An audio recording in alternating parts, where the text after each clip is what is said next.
Hi all, just a quick one. So, New Age and UFO galactic portal aliens and time travel cosmic disclosure guru David Wilcock, the spiritual truth master of California, has put his hat into the flat earth arena. Because I've got this branding out there from being on Ancient Aliens and having the 2 shows on Gaia that are weekly shows, etc., etc.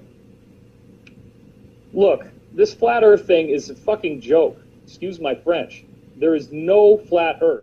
So Wilcock is a bit late to the party, so I wondered where he's been.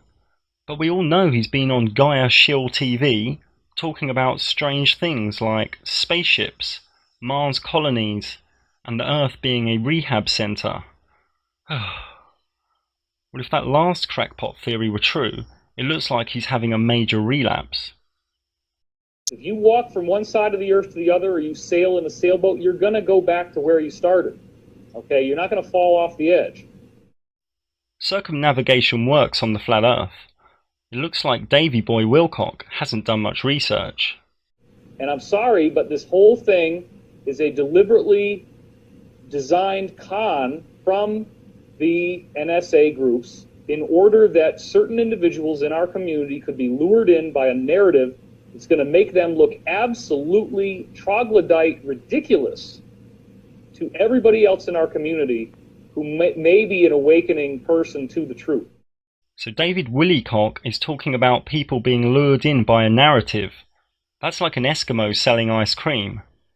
He himself lures 100,000 subscribers in to believe his fairy tales about alien alliances with spaceships. And he even hangs out with the king of the other planetary alien alliance shills, Stephen Greer. This is really the only proof NASA have ever presented of other planets, a couple of white pixels.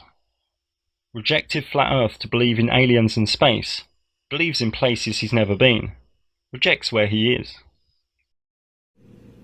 Look, we can go all the way back to Aristarchus and his simple depictions of the roundness of the Earth using,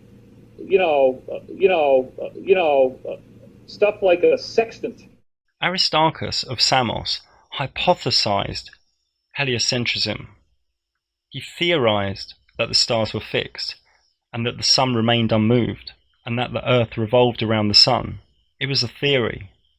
Aristarchus' theory on paper was seen as counterintuitive to the senses, and the scholar Dercyllides, an ancient Greek Platonist philosopher, dismissed Aristarchus. He saw this theory on the Earth's movement around the sun as, quote, being contrary to the theories of mathematicians, unquote. A sextant is a tool that was used really for navigation by measuring the angular distances between 2 visible things. Coming from a ball perspective, it is said to have made the sun seem various millions of miles away if one sees the sun as 1.4 kilometers in diameter. From a flat Earth perspective, it can make the sun appear as 700 miles away, and with other results 3,000 miles away. But it is very difficult to achieve distance accuracy in these types of experiments. Angle accuracy, yes, but if the size of the object is not known, it is hard to get an accurate distance or altitude reading. It is said by some that the sun's altitude result is not fixed, that it depends upon where and when one measures it with a sextant.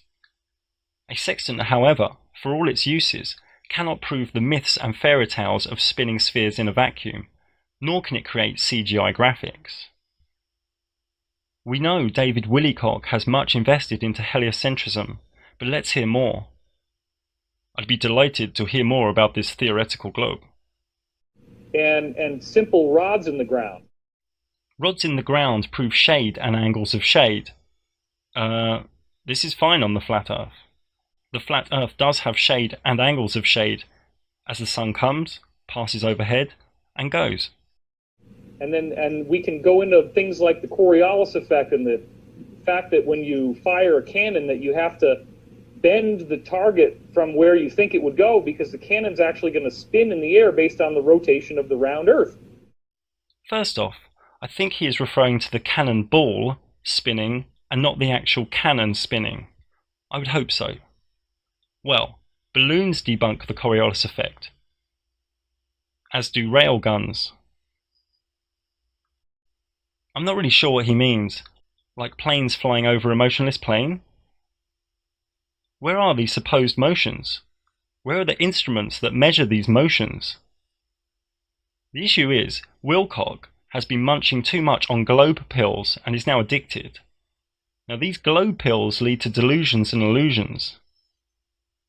All he has is a religious belief and no proof. And the thing that I find most ridiculous is probably a lot of the people that are putting this stuff out, the videos themselves are actually run by the government. They're made by government agents. And then the people who appear to be supporting those videos, they also are government agents. So let me get that straight, David Wilcock. All the Flat Earth videos are done by government agents, and all the people supporting the Flat Earth videos are government agents too. Do you know how many millions of government Flat Earth agents that would be? Hi President, we need to employ 3 million government agents to create and support Flat Earth videos. For what purpose? A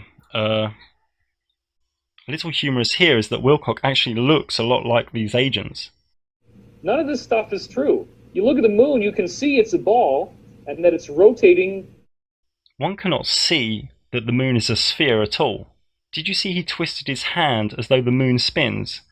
It doesn't ever spin. Based on where the sun's phase angles are, so...